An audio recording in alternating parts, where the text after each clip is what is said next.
Dad phone step सुनाइए।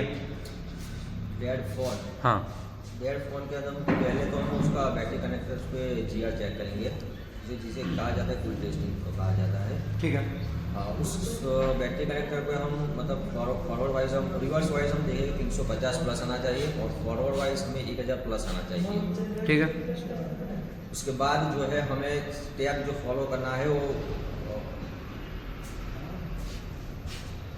ठीक है, बोलते रहिए आप। यूएसबी वाला है।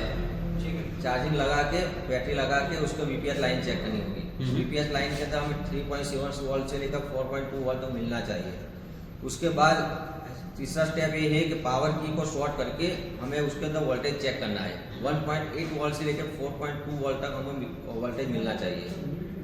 चौथी स्टेप ये है कि हमें VS1 लाइन पे हमें चेक करना है।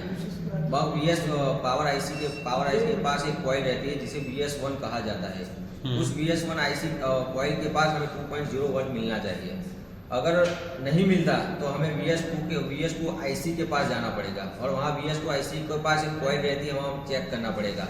वहाँ हमें 1.8 वोल्ट मिलना चाहिए। अगर वहाँ पे 1.8 मिलता है तो हमें पावर आईसी को चेंज करना पड़ेगा। और उसके बाद हमें रीसेट लाइन चेक करना पड़ेगा। जो रीसेट लाइन पावर आईसी से निकल के सीपीयू के अंदर जाती है, पावर आईसी के बाद जो रीसेट लाइन जाती है हमें वहाँ 1.8 वोल्ट मिलना चाहिए। वो अगर सही है तो उसके बाद हमें वॉचडॉग चेक करना पड़ेगा। वॉचडॉग की लाइन चेक करनी पड़ेगी जो सीपीयू से निकल के पावर आईसी के अंदर जाती है। उस लाइन के अंदर हमें 1.8 मिलना चाहिए। तो हम उससे ये चीज़ कंफर्म होती है कि हमारा पावर आईसी, चार्जिंग आईसी और सीपीयू बिल्कुल सही है। ठीक।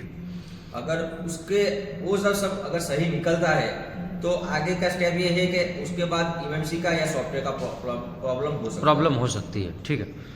तो मैं आपसे यहाँ पूछना चाहूँगा, आपने VS2 आईसी का जिक्र किया यहाँ पे, मुझे आप ये बताइएगा VS2 आईसी क्या हर फोन में लगी हुई मिल जाएगी? जी नहीं मिलेगी। वो सिर्फ MT 6357 के अंदर ही मिलेगी। 6357 ही में मिलेगी। तो जब VS2 और VS1 जो ये बक वोल्टेज हैं इनपुट वाले, ठीक है, अगर ये नहीं बन रहे हैं, मान लो VS1 पे 2 वोल्ट की लाइन होती है, नहीं बन रही है, ठीक है, या VS2 भी नहीं बन रहा है, तो हमें क्या करना होता है? अगर बक वोल्टेज नहीं बन रहे हैं तो हम क्या करेंगे? VS2 का अगर बक कॉइल नहीं बन रहा, वोल्टेज नहीं बन रहा, तो हम पावर आईसी को चेंज करना पड़ेगा। पावर आईसी को चेंज करना पड़ेगा। ठीक है।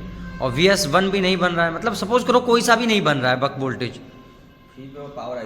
पावर आईसी को चेंज करेंगे। ठीक है। अच्छा, ये हो सकता है कि VS2 जो आपकी एक्स्ट्रा बक कन्वर्टर आईसी है उसकी कोई लाइन शॉर्ट हो जाए, या वो आईसी ही ख़राब हो जाए, या नीचे पैड से गल जाए उसका कोई पैड, ठीक है, तो उसके ख़राब होने की वजह से कितनी भी पावर आईसीयाँ आप चेंज कर लें, नहीं, उससे कोई मतलब नहीं। मतलब आपका वो आईसी का प्रॉब्लम नहीं, पावर आईसी का प्रॉब्लम नहीं है। पावर आईसी का प्रॉब्लम नहीं है। अगर तुम कितने भी आईसी लगा दो, 2 लगा दो, 4 लगा दो, 6 लगा दो, 10 कितने भी लगा लो, उसे सॉल्व नहीं होगा। यानी बक वोल्टेज नहीं बनेगा अगर VS2 में प्रॉब्लम रही तो। यानी कि पहले VS2 जो एक्स्ट्रा बक कन्वर्टर आईसी है उधर से सब ओके होना चाहिए। अच्छा, ठीक। एक सवाल और है, अगर क्या मतलब फ़ोन के अंदर अगर शॉर्टिंग रही, पावर की किसी भी लाइन में शॉर्टिंग रही, तो क्या बक वोल्टेज बन जाएंगे? शॉर्टिंग रही, हाँ, जैसे VS2 आईसी है एक्स्ट्रा बक कन्वर्टर, तो नहीं बनेंगे। चलिए ठीक है। अब चलते हैं शमशाद भाई की तरफ।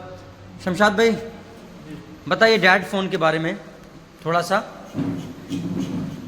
डैड फ़ोन के बारे में आपसे कुछ सवाल रहेंगे, आप अपनी कॉपी बंद करिए, ठीक है। बताइए बैटरी कनेक्टर पर रिवर्स वाइज और फॉरवर्ड वाइज में कितना GR मिलना चाहिए? रिवर्स वाइज में 350 प्लस GR और फॉरवर्ड वाइज में 1000 प्लस GR। अगर रिवर्स वाइज में चेक करने पर 200, 250 या 300 GR मिलता है तो इससे क्या समझ आता है? इससे समझ आता है 200, 250 अगर है तो शॉर्टिंग है, मोबाइल में हाफ शॉर्टिंग है मोबाइल में, ठीक है। और फॉरवर्ड वाइज में अगर 1000 से नीचे GR मिलता है, 500, 700, 800, तो हाफ शॉर्टिंग मानी जाएगी। ठीक, जितने कम वो आएंगे GR इतने ही ज़्यादा शॉर्टिंग है। ठीक है। VPH लाइन और VBAT लाइन या पावर की बटन की लाइन, इन तीनों लाइन में कितना GR मिलना चाहिए कम से कम? इसमें कम से कम 350 प्लस। 350 प्लस। और अगर इससे कम GR हुआ तो क्या समझा जाएगा? हाफ शॉर्टिंग समझी जाएगी। बिल्कुल सही, ठीक है। चलिए, तो मुझे बताइएगा आप, बक वोल्टेज अगर नहीं बनते, वीपीएच इंटर कर रही है पावर में, वीपीएच इंटर कर रही है, बक वोल्टेज नहीं बन रहे हैं, तो हम कहाँ काम करेंगे, कहाँ पे हमारा फॉल्ट हो सकता है? कौन सा एमटी के वो मदरबोर्ड? किसी भी फ़ोन में सपोज कीजिए बक वोल्टेज बन ही नहीं रहे, कॉलकम चिपसेट है मान लीजिए, बक वोल्टेज नहीं बन रहे हैं, वीपीएच इंटर कर रही है, तो कहाँ फॉल्ट हो सकता है? पावर आईसी में। पावर आईसी में फॉल्ट हो सकता है, ठीक है। अच्छा, ये हो सकता है कि जैसे मान लीजिए हमारी एमटी के 6357 लगी है, ठीक है, और यहाँ पे साथ में एक आईसी लगाई जाती है VS2, ठीक है, एक्स्ट्रा बक कन्वर्टर। तो अगर VS2 में कोई प्रॉब्लम है, या इसकी किसी भी लाइन में प्रॉब्लम है, या कार्बन आने की वजह से प्रॉब्लम आई है, या जो रजिस्टर लगे रहते हैं इसमें एक डिवाइडर सर्किट के तौर पे फीडबैक की लाइन में, उनमें कोई प्रॉब्लम आई है, तो ये पॉसिबल है कि इधर प्रॉब्लम होने की वजह से बक वोल्टेज ना बने? नहीं नहीं पॉसिबल है, मतलब बक वोल्टेज बन जाएंगे अगर इधर कोई प्रॉब्लम रही तो? नहीं, अगर VS2 हाँ ठीक है, VS2 अगर काम नहीं करेगा तो बक वोल्टेज नहीं बनेगा। नहीं बनेंगे। मैंने सवाल थोड़ा सा घुमा के पूछा है आपको कंफ्यूज करने के लिए, ठीक है, सवाल जवाब आपका सही है, थोड़ा सा मैंने कंफ्यूज करने के लिए घुमाया है इसको, ठीक है, इसको मैं सीधा सीधा भी पूछ सकता था। बिल्कुल आपकी बात सही है, आपने लास्ट में सही कहा बाद में कि बिल्कुल भी नहीं बनेंगे, अगर उधर कोई भी प्रॉब्लम रही तो पावर से बक वोल्टेज नहीं बनेंगे। चलिए ठीक है, अच्छा है, आपका इंटरव्यू ये बढ़िया है, मेहनत करते रहिएगा।